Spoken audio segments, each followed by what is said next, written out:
Are you gonna be very quiet? Come here. Come here. Come on, baby. You can sit with me for the intro, but that's it, okay? You're my super chill baby boy, yeah? You're my super chill baby boy. Oh, I love you too, my little woofy dog. Hello, my loves. Tony here from TL Yarn Crafts, and welcome to a very special Yarn Snob review. I had the amazing opportunity to partner with my friends at Hobbii to develop my own yarn.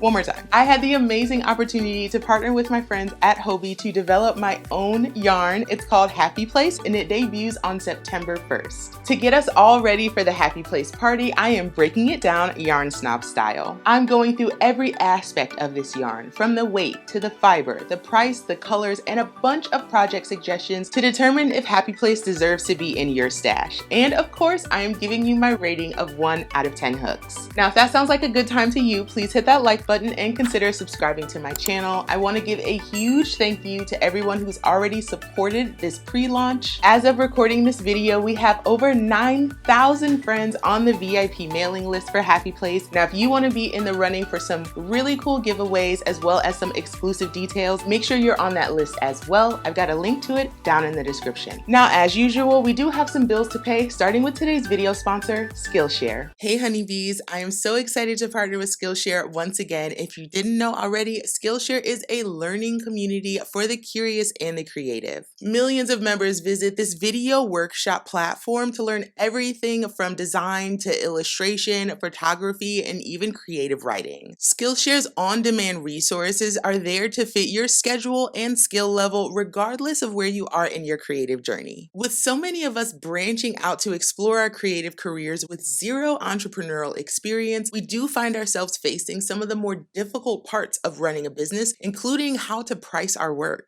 How does one fairly price their work while dictating the terms they need and also foster a positive freelance relationship? Oh, I was waiting for you to answer because I surely don't know. But thankfully, Jesse Ledoux does, and he's breaking it down in his Skillshare class called Pricing Your Work and Negotiating with Clients. Jesse's no-nonsense approach to writing reply emails and negotiating rates as an artist puts the power back in your hands. He also offers practical tips like how important it is to get everything in writing. Everything. If you're even considering a career as a full-time artist, take 26 minutes and soak up this invaluable class. Skillshare is a best-kept secret for sparking your curiosity and reigniting the flames of your imagination. And now is the best time to invest in yourself with a Skillshare membership. Skillshare was kind enough to offer a 1-month free trial to my stitchy little family, but it's only available to the first 1,000 friends that join. Find that link down in my description and join right now. And I can't even touch Happy Place without showing some love to our Cup of Caffeine sponsor. I'm working with tea today. It's like super duper dreary outside and I woke up with a runny nose and a little bit of a cough. I took my little pre-cold remedy and now I'm just washing everything out with some black tea, crossing my fingers that this is nothing but some sniffles. Today's Cup of Caffeine sponsor is Anne. She left a super duper cute message when donating. Anne said, "Of all the rabbit holes on the internet, you are the brightest."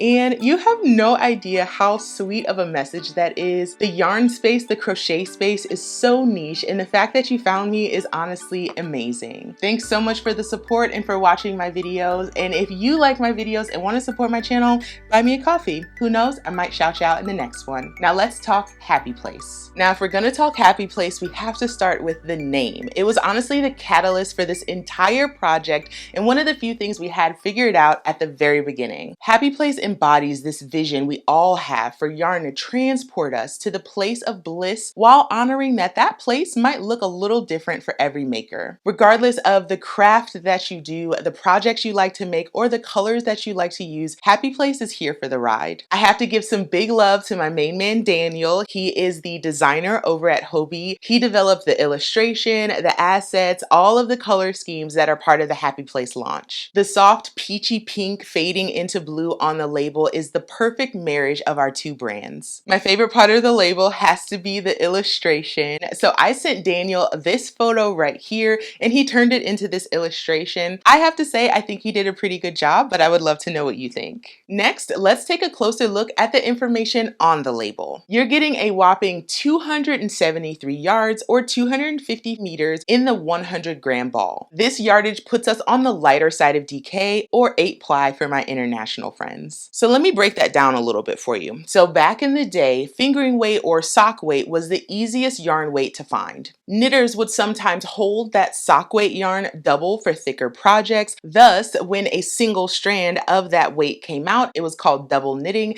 and now we just shorten it to DK. Happy Place is a category 3 DK weight, and I chose that for my first yarn because it gives you endless possibilities when it comes to projects. Search any site for DK weight patterns and you'll come back with so many sweaters, cardigans, hats, scarves, baby blankets and outfits, amigurumi, throw blankets, you name it, you can likely make it with DK weight yarn. You can also double up Happy Place to get something closer to an Aran weight if you need a thicker project. When developing the fiber for Happy Place, we kicked around a lot of different ideas. I started thinking about some of my favorite yarns, what I loved about them, and what I thought could improve. I also thought a lot about the fibers that I don't like, and that meant that nothing synthetic was going to get anywhere close to Happy Place. We tried our best to come up with a yarn that was good for all seasons, easy to care for, and easy to work with for makers of every skill level. We ended up with a 50-50 blend of cotton and wool. Wool is known to be warm, biodegradable, and recyclable, elastic, and breathable. On the other hand, cotton yarn is absorbent,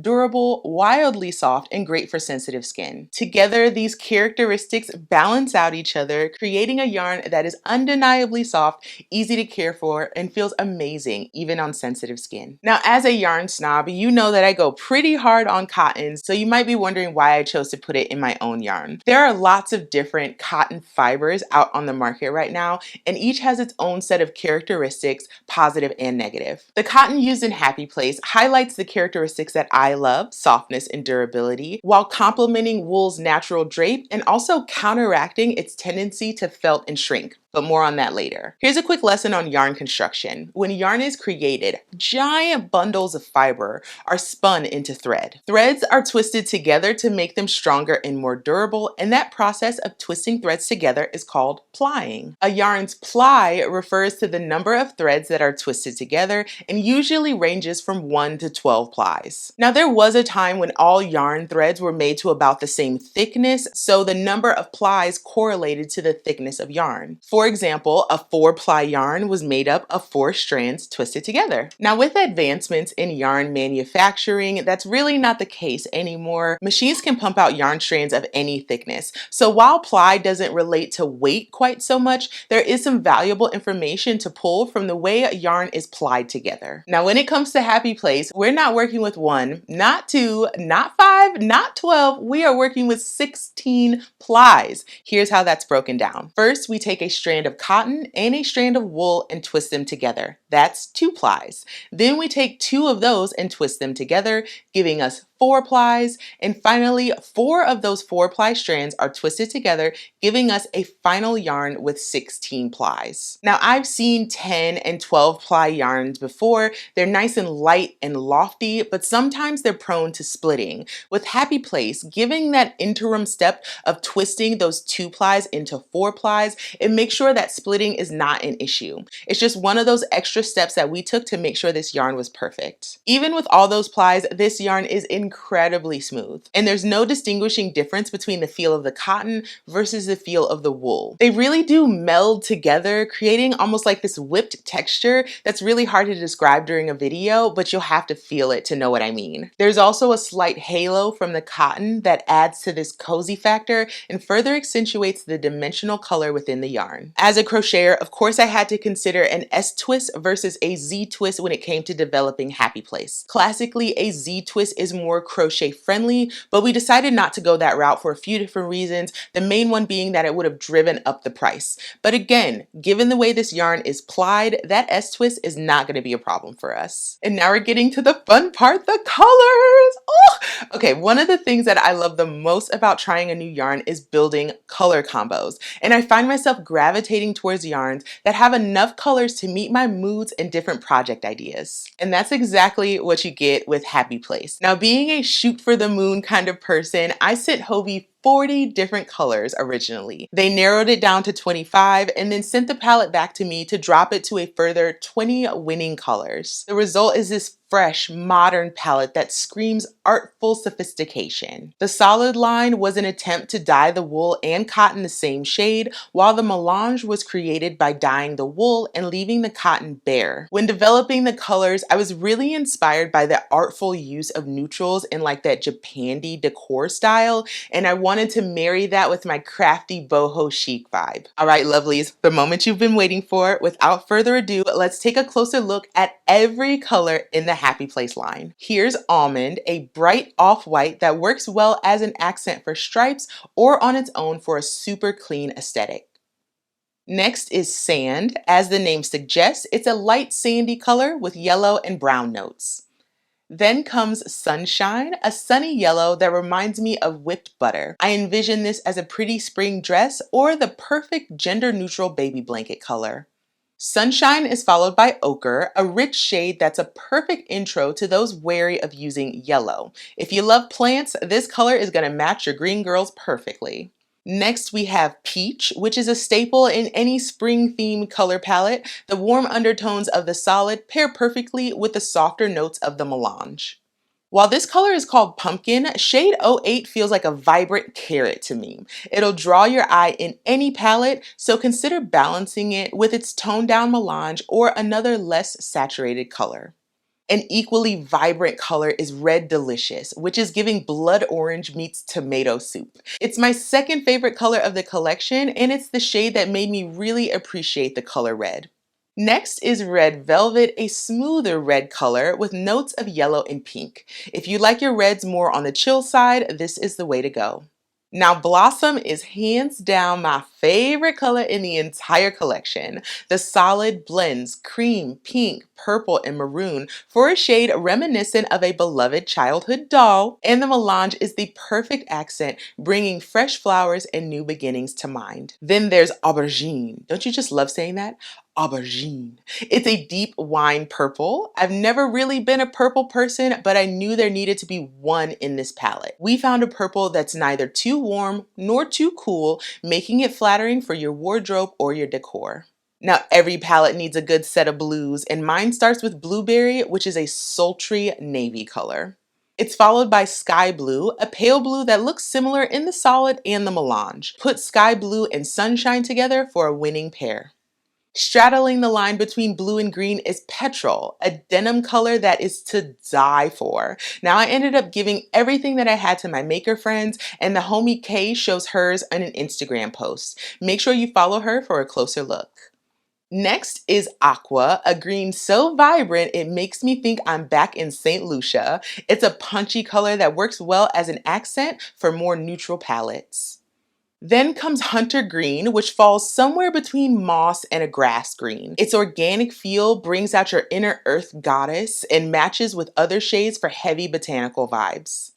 Next, we have Clay, which carries notes of pink, orange, brown, and green. Another earthy shade, it brings rattan sofas and patchouli incense to mind. Now here's Cinnamon, a unique brown color made up of greens and purples. The melange is a truer brown with almond resting in the background. Fans of fall will appreciate Maple Syrup, a deeper red-orange that reminds me of the changing leaves. Get ready to decorate your house with hand-knit pumpkins made from this color. Now we've got two grays to choose from in the palette. First is Foggy, a pale, watery gray with cooler tones. And the final shade is Salty Licorice, a slightly deeper gray. We're still working through the final tweaks with the solid version of this color, and we'll have it ready at launch, but I can already tell that it's going to be perfect based on this newspaper color that we're getting with the melange. One of the really fun things I learned through this process is how differently fibers take dyes. Of course, we expected a difference between the wool and the cotton, but what came out the other end was this unexpected delight. While some of the solid colors took the dye evenly throughout, many have visible notes of multiple colors in the strands, giving the solid colors this dimensional look, while the melange has more of a marled quality. It's really fascinating being part of that process, to know what we asked for and then to see what we got. And I have to say, I am incredibly pleased. Oh, and I do want to tell you right now, I am 100% making my 2024 temperature blanket out of Happy Place. I'm considering doing my linen stitch squares blanket with like 12 to 15 colors. So if you want to join me with that, make sure you get at least 2 skeins of each color that you plan to use when this yarn drops on September 1st. Now, one key characteristic of developing the perfect yarn is managing that price point. Even with all natural fibers in this massive array of colors, it was very important to me that Happy Place did not break the bank. But I am pleased to report that one of these chunky little skeins is only going to set you back $9.49. Sure, it's not as cheap as you would pay if you were getting a yarn from a big box store, but consider everything that you're getting. Happy Place is a massive value for this price. It's also important to note that when Happy Place drops on September 1st, it will be available in the US, UK, Europe, Canada, and Australia. Even with all of those specs, it's hard to determine if a yarn is going to be great for you by just looking at it. So we got to do some stitching, and I've stitched with Happy Place a lot. To test it out for you, I tried it with 3 different hooks: wood, plastic, and metal. For the metal hook, I used my brushed aluminum Clover Amour in a 5mm, which is the hook size recommended on the ball band. The yarn glides smoothly and it's easy to maintain even tension. I had no issues with splitting or misfires, and I have used metal tools with Happy Place since day one, so I'm very comfortable with this combo for long-term stitching. For the wood hook, I went with the Clover Takumi 5mm that I got from my local yarn store. And I have to say, it was a lovely stitch experience. Definitely grippier than the metal, but not uncomfortably so. I felt like my stitching was more deliberate and smoother, and the stitches came out very uniform. I could see myself reaching for wood if I was working this yarn on a tighter gauge. Finally, I wanted to try a plastic hook, so I reached for my Pride resin hook from Furls. The smooth hook and slightly pointed hook head made light work of this swatch. It was the grippiest combo of the 3 and caused me to slow my stitching pretty significantly at first, but once I got the hang of things, it was smooth sailing, y'all. Compared to the other 2 combos, this was my least favorite to use, but if I had to use it, I'd still be one happy gal. Now, based on the label, Hobbii recommends that anything made from Happy Place be machine washed and laid flat to dry. Of course, I love a good recommendation, but we gotta put Happy Place through her paces. I made 4 nearly identical swatches and laundered them each differently to see how well they hold up. Let's take a closer look. First, we have an untreated swatch.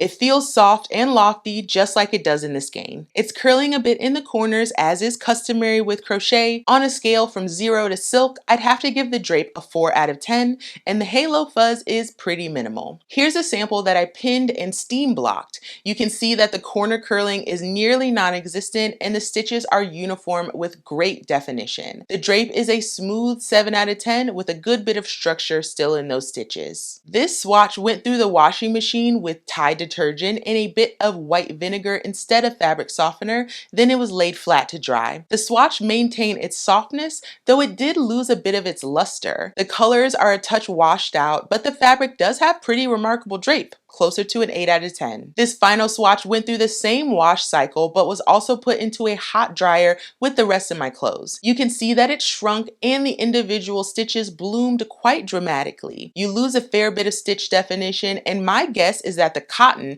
is what prevented this swatch from felting completely. It is undeniably soft and the drape is out of this world. Definitely an 8 out of 10. Now, who's to say how well Happy Place would hold up over time with repeated washings? My guess is that the cotton is going to hold everything together, but that wool is going to continue to bloom and will probably attempt to felt over time. Now, if you're not too concerned with the appearance of your piece, go ahead, throw it in the washer and dryer and see how it holds up. But if you want to maintain that luster of Happy Place, I recommend hand washing or just lightly steaming. There is just so much to love about Happy Place. The touch, the feel, the colors, the experience. But what I love most is how well this yarn balances all of those characteristics. It's light enough for a sweater that you can wear in the fall or the spring. The colors range from neutral to bold, encompassing every maker. The post-blocking drape is absolutely gorgeous, but you can also maintain a stronger fabric either by not blocking it at all, using a smaller hook, or by doubling up the yarn. The price point allows novice makers to try out natural fibers without breaking the bank, And you can do those quick makes without dipping into the really precious stuff in your stash. So think of it like a stepping stone from big box synthetics into the finer, more luxurious yarns. Now with any yarn, there's going to be room for improvement, and the same goes for Happy Place. With just 20 colors, there are bound to be holes in the palette. I'd love to see another purple in the palette, as well as some more greens, like a jade, a pistachio, or even an army green. I also want to dive into some of the deeper colors of neutrals, so like a charcoal or even a pure black. Besides the color palette, we also have to address the fiber content and the inherent allergies that come with wool. Wool allergies are real and can be very severe. Most folks who are allergic to wool are experiencing yarn that has gone through very harsh chemical processes during production, and it's broken some of those fibers, and those broken fibers feel like barbs on the skin. Now, Happy Place is a blend of wool and cotton, and I can't say for sure if it's going to irritate your wool allergies, but I do encourage you to try it out and then come back and give me your feedback. I'd love to know what we can do better for the next yarn. Finally, I do want to address some issues that I had with knots. Now, I didn't experience any knots in the yarn itself as it came out of the ball,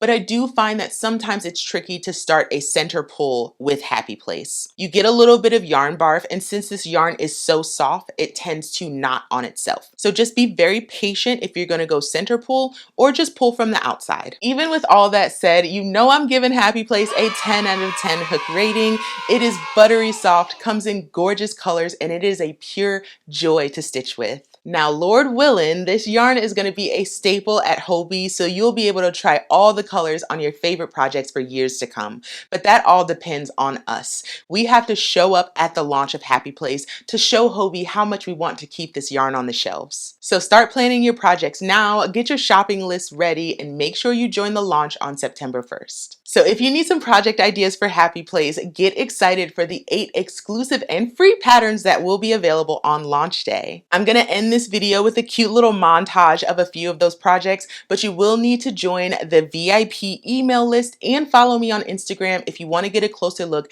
at all 8 projects. Happy Place has been in the works for months, and it is wild to think that within a few short weeks, my yarn could be in your hands. So go join that VIP email list and follow me on Instagram so you can get every single detail about this yarn before the launch. I love you all, and thanks so much for watching, and here are a few projects from my Happy Place to yours.